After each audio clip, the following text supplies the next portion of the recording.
Bonjour, j'ai quelques questions à répondre de la part des internautes Football 365. La première question, c'est de la part de Julien Lefebvre du 80. Quelle fut la meilleure équipe dans laquelle vous avez évolué lors de votre carrière? Club et équipe nationale confondues. Bon, en club, je dirais Arsenal, parce que j'ai passé 9 ans là-bas et j'ai tout connu, de la victoire surtout. Et la meilleure équipe, je dirais, c'est sûrement celle de 98 et bien sûr où est-ce qu'on a été invaincu durant la saison, avec notamment un grand Thierry Henry devant. Et une équipe nationale, je dirais l'équipe de France 2000, parce que c'est là que j'ai gagné mes galons de titulaire. Et pour moi, ça reste une des plus belles équipes dans laquelle j'ai eu la chance d'évoluer. La prochaine question. Bonjour.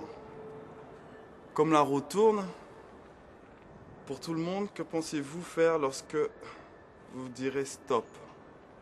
Une fois que j'aurai fini ma carrière, ce qui me plairait, c'est de continuer à travailler pour Jean Bars. Jean Bars, c'est l'institut de football qu'on a ouvert au Sénégal avec Bernard Lama, Jimmy Adjibiboko et Saher Seck. C'est utiliser le sport pour promouvoir l'éducation.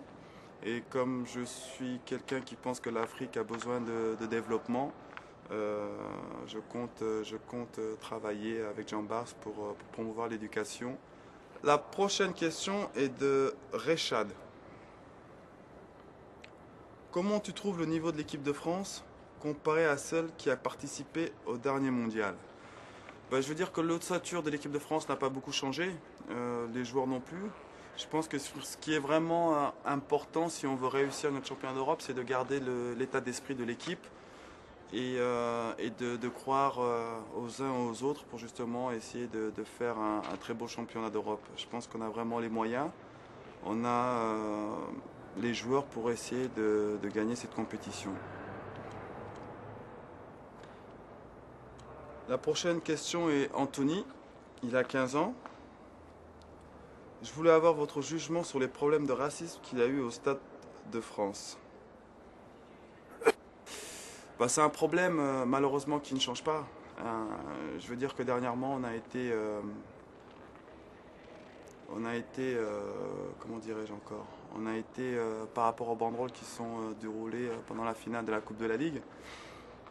Ce qui me déçoit un peu, c'est le fait d'attendre qu'il y ait des problèmes avant d'agir. Je pense que le problème, ça fait que des années ça dure. Et je pense qu'au Paris Saint-Germain, comme dans les autres clubs, c'est vraiment une minorité. Et tant qu'on ne s'occupera pas de cette minorité, on aura toujours problème. On aura toujours les mêmes problèmes, pardon. Je pense qu'il est vraiment temps de sévir durement, de prendre des sanctions, des vraies sanctions pour justement interdire ces faux supporters de stade, tout simplement.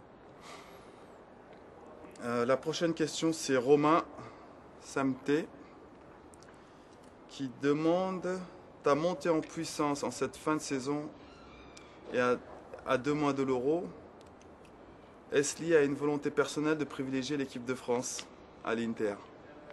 Non, pas du tout. Pour moi, l'équipe de France est aussi importante que l'Inter. Et malheureusement, je me suis blessé au moment où bien sûr, je ne le voulais pas et je ne m'y attendais pas. Ça a été une année assez difficile, avec beaucoup de frustration. Et malheureusement, c'est un mal pour un bien. Et j'espère que je serai au top pour le championnat d'Europe et que je pourrai apporter à l'équipe de France.